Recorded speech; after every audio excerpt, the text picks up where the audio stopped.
Por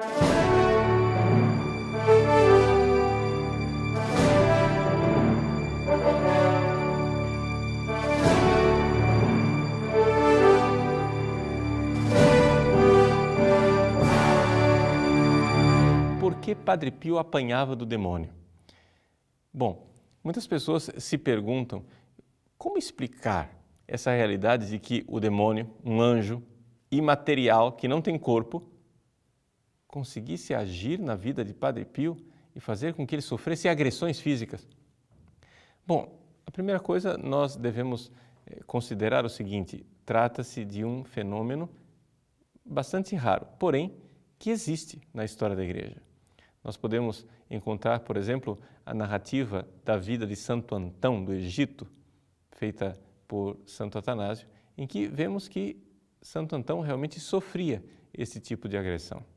O próprio São João Maria Vianney, o cura d'Ars, padroeiro dos párocos, também sofria agressões físicas de Satanás. E assim o Padre Pio. Bom, dentro das ações demoníacas, nós temos que classificar esse tipo de ataque como sendo uma obsessão. Veja, é um ataque extraordinário do demônio, não é como uma tentação comum. Mas também não é aquele ataque extraordinário que as pessoas estão mais acostumadas a falar, que é a possessão. Na possessão, o demônio, ele toma posse do corpo daquela pessoa, no sentido de que é ele quem está agindo e controlando o corpo da pessoa. A pessoa não é responsável por aquilo que está acontecendo. É o demônio quem fala, quem faz e quem age. Já a obsessão é diferente. A obsessão é um ataque que visa enfraquecer a fé da pessoa. Ou seja, é uma tentação, só que é uma tentação potenciada, uma tentação mais forte, mais clara e com efeitos mais extraordinários. Eu não vou entrar aqui nos detalhes dos tipos de obsessão, porque isso precisamos abordar no nosso curso de demonologia. Mas eu posso, com toda clareza aqui, dizer uma coisa.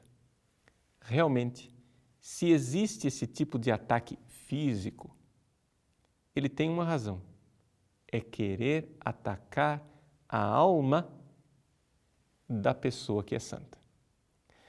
Ou seja, o demônio, ele é certamente um invejoso.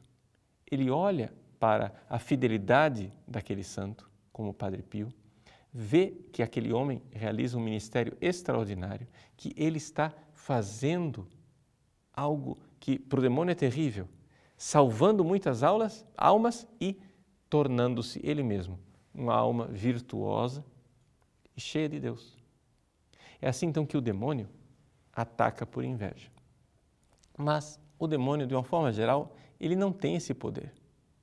Se ele consegue atacar, é porque então entra aqui uma realidade ainda mais misteriosa, que é a permissão divina. Esse tipo de ataque demoníaco só ocorre quando Deus o permite. Nós podemos ficar escandalizados e nos perguntar, mas por que Deus permitiria uma coisa dessas? Mas trata-se de uma eleição, trata-se de uma escolha, trata-se de santos com uma missão especial dentro da igreja, em que Deus permite que eles sejam atacados, que sejam vexados pelo demônio desta forma. E porque Deus conhece aquelas almas e sabe o amor que elas têm. Deus não permitiria o mal se deste mal não pudesse tirar um bem maior. Então, permitindo esse tipo de ataque e de tormento, Deus está dando àquela alma uma ocasião de amá-lo e de amá-lo de uma forma esplêndida. Por isso, as pessoas que são atacadas pelo demônio desta forma têm duas características que nós poderíamos dizer que são certas. Em primeiro lugar, isto acontece somente com pessoas de um alto nível de santidade. Portanto, os diretores espirituais fiquem tranquilos. Esse tipo de obsessão só irá acontecer com dirigidos espirituais que têm um grau de santidade muito grande. Portanto, infelizmente, uma coisa rara, porque a santidade, nesse grau, é uma realidade rara. Em segundo lugar, porque aqui Deus quer um amor e uma missão especial daquela alma. Trata-se de uma configuração especial a nosso Senhor Jesus Cristo, que lutou com o demônio.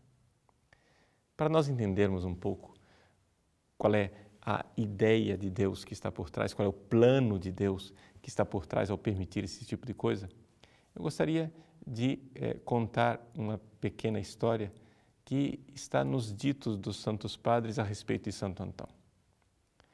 Conta, então, a história que Santo Antão um dia estava lutando com o demônio e travava com o demônio uma verdadeira luta física.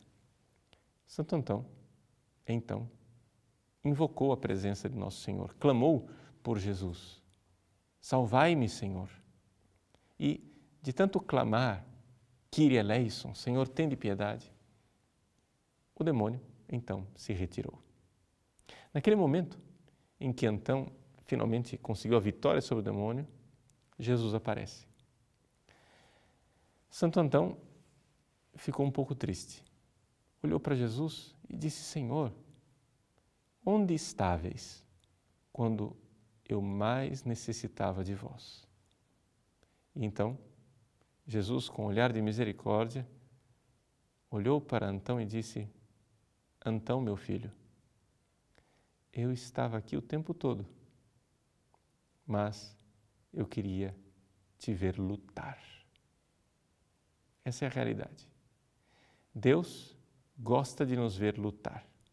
Mesmo que nós não tenhamos o grau de virtude e não tenhamos recebido de Deus esta eleição, essa missão específica de lutar fisicamente com o demônio, todos nós temos a missão de lutar. E talvez aqui encontremos mais uma razão, ou a principal razão, para que Deus permita isso com estes homens santos. Eles são para nós uma espécie de sinal, uma espécie de sacramental do fato de que é uma luta a vida do homem sobre a terra. E se eles travaram essas lutas físicas, nós, que não temos a mesma eleição e não temos a mesma santidade, devemos, porém, ficar atentos, porque também nós devemos lutar. E é nessa luta que nós podemos manifestar para Jesus o nosso amor. Portanto, se você luta e luta constantemente, você está demonstrando o seu amor por Cristo. Não existe uma outra maneira de nós mostrarmos aqui nessa terra o nosso amor por Jesus, a não ser sendo firmes e fortes na luta contra a maldade e entregando a nossa vida, mesmo que isso nos custe sofrimento.